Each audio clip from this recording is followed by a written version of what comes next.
Neste caso, quando a SRP propõe uma quantidade X e não prevê o mínimo a ser contratado, o licitante pode se opor em oferecer quantitativos menores? Como que vocês orientariam ela? Se o ato convocatório ele não estabeleceu o quantitativo mínimo que será exigido quando da expedição da F, da autorização da nota de empenho, etc., infelizmente você vai ter que cotar como uma unidade. Porque se você cotar, por exemplo, com 10 unidades, pode ser que a administração venha solicitar uma.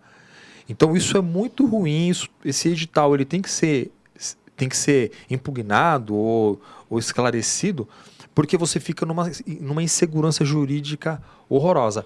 O que a gente já observou aqui, Bruno? No jurídico com licitação, mesmo um ato convocatório estabelecendo uma quantidade mínima, um quantitativo mínimo, a administração solicitou um valor menor, uma quantidade menor, e exigiu que fosse entregue. E aí nós orientamos o cliente, bateu o pé e falou assim, não, eu só posso fornecer levando em consideração aquele quantitativo que foi estabelecido no edital. Então é muito ruim, essa é uma situação horrorosa, é um dos assuntos que mais chegam aqui no jurídico. Isso é complicado.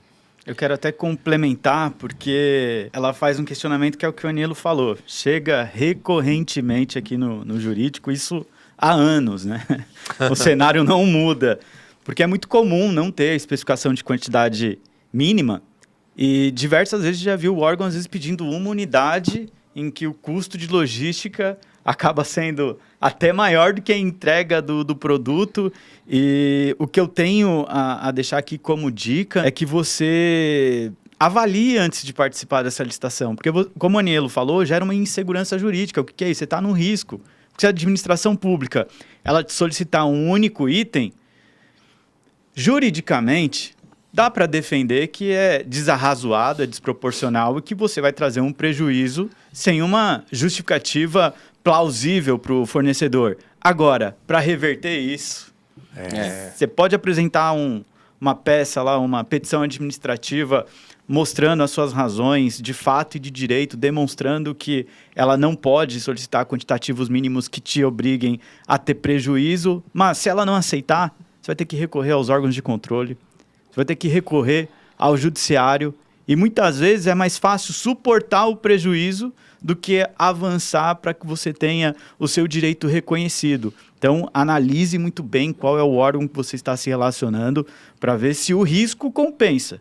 Porque muitas vezes, até impugnando, eu já vi órgão que não reconheceu e não estabeleceu o quantitativo mínimo. E aí vai do feeling empresarial, né? Se vale a pena realmente correr aquele risco ou não.